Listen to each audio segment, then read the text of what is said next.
அம்மா படுத்திருக்க ஆங்காரம் கொண்டிருக்க அக்கினி போல் புத்திருக்கும் உத்தமிய பாருங்களே.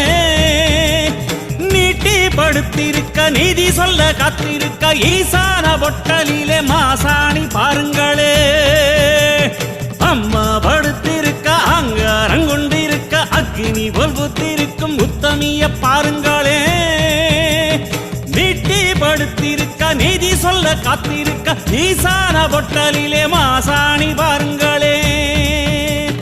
வம்பு வழக்கெல்லாம் துன்பம் கொடுக்கையில் மிளகா சாந்தரட்சி கேட்டாளே. நாம கலங்காம மாசாணி காத்தாளே.